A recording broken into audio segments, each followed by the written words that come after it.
রাস্তা থেকে কুড়িয়ে পাওয়া পাথর দিয়ে আমি বানাবো একটা সুন্দর পেন্ডেন্ট। লাস্ট ইয়ার আমি ঘুরতে গিয়েছিলাম উডেন স্যার, ওখানে এই পাথরগুলো আমি খুঁজে পেয়েছি সমুদ্র পাড়ে। তখন আমি এগুলো এই ঝিনুকগুলোর সাথে নিয়ে এসেছিলাম।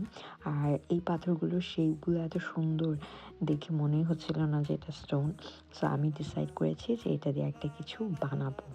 এখন আমার মাথায় ঘুরছে যে জুয়েলারি মেক করা যায় এটা দিয়ে।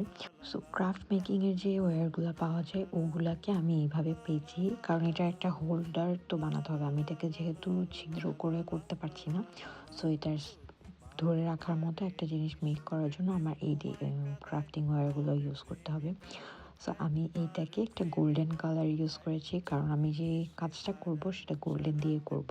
ওয়্যারটাকে অ্যাটাচ করার জন্য আমি এখানে B7000 গ্লুটা ইউজ করেছি। এর উপরে আমি ডেকোপ্যাচ গ্লু ইউজ করেছি, কারণ আমি এখানে গোল্ডেন ফ্লেক্সগুলো ইউজ করব।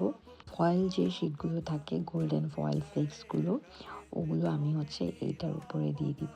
আর এটা দিয়ে এটা পুরো স্টোনটা আমি কভার করে দিব। ফয়েলগুলো যখন আমি স্টোনটার সাথে পেস্ট করব, আমি কিন্তু কিছুক্ষণ এটাকে ড্রাই হতে দিব, বেশ অনেকক্ষণ, যাতে এটা প্রপারলি ড্রাই হয়ে যায়, ভালোভাবে অ্যাটাচড হয়ে যায়, যাতে এটা কোনোভাবে খুলে না আসে। যদি ওয়াশ না করা হয় তাহলে ভালো থাকবে। সো তারপর আমি একটা জুয়েলারি চেইন নিয়ে নিয়েছি আমার অন্য একটা জুয়েলারি থেকে, কারণ আমি এটা দিয়ে খুব সুন্দর একটা পেন্ডেন্ট বানিয়েছি। আর এটাকে আমি অ্যাজ এ পেন্ডেন্ট এটার সাথে অ্যাটাচ করে নিব।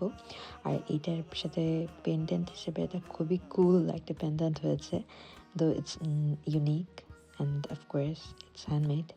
ওয়েস্টার্ন যে কোনো আউটফিটের সাথে আমার মনে হয় এটা খুবই কুল লাগবে অ্যান্ড ইটস রিয়েলি অ্যাস্থেটিক। আর এটার মধ্যে চাইলে কিন্তু উপরে একটা ফ্লাওয়ার প্রিন্ট করেও নেওয়া যেতে পারে। Hope you like it. By.